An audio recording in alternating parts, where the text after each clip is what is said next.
En Afrique subsaharienne, 8 personnes sur 10 cuisinent au feu de bois ou au charbon de bois, une pratique qui serait à la base de plusieurs maladies respiratoires et de la dégradation de l'environnement et qui requiert notamment de la part des dirigeants africains la mise en place de politiques publiques de santé durable et de préservation de l'environnement. Les chefs d'État et de gouvernement africains réunis à Paris le 14 mai 2024 lors du premier sommet mondial sur la cuisson propre en Afrique, organisé par l'Agence internationale de l'énergie, soulignent la nécessité d'une transition des modes de cuisson traditionnels aux modes de cuisson propre.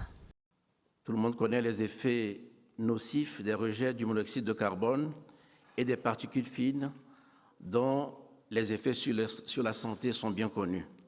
Et je rappellerai malheureusement ce chiffre qui a déjà été annoncé que 3,7 millions de décès dans le monde, dont 600 000 en Afrique seule. Ensuite, la cuisson traditionnelle n'est pas soutenable dans la perspective d'une croissance verte du continent. En remplaçant les méthodes de cuisson traditionnelles basées sur la biomasse par des alternatives plus propres, on peut réduire considérablement les émissions de gaz à effet de serre. Selon les estimations du Climate Impact Partners, plus d'1 milliard de tonnes des émissions de carbone émises chaque année proviennent de la combustion du bois ou du charbon pour la cuisine, soit 2% des émissions mondiales. Par ailleurs, force est de constater l'insoutenabilité des effets néfastes de la cuisson à ciel ouvert ou des cuisinières polluantes sur le continent, qui occasionnent environ 500 000 décès prématurés de femmes et enfants par an liés à des maladies respiratoires.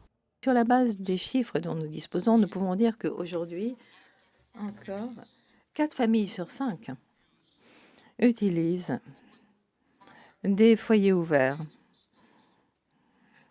des fourneaux de base pour la préparation des repas. Et les fumées, les toxines qui émanent de ces pratiques de cuisson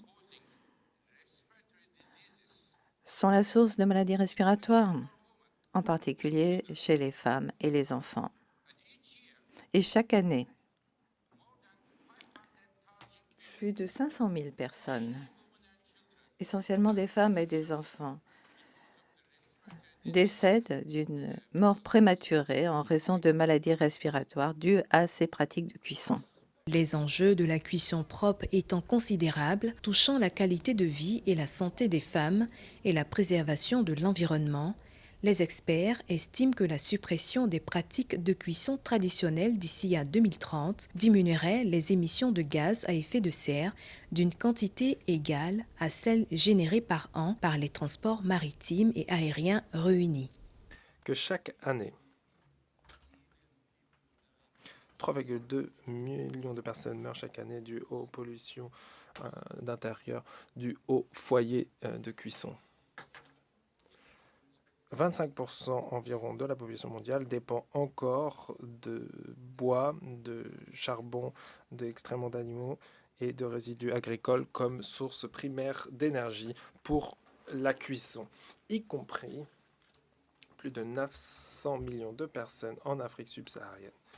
Un chiffre qui continue d'augmenter.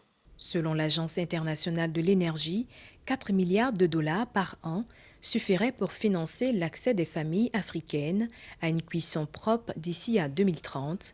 Par ailleurs, des foyers fermés moins voraces en combustible ou des réchauds solaires au gaz ou à l'électricité constituent des solutions alternatives.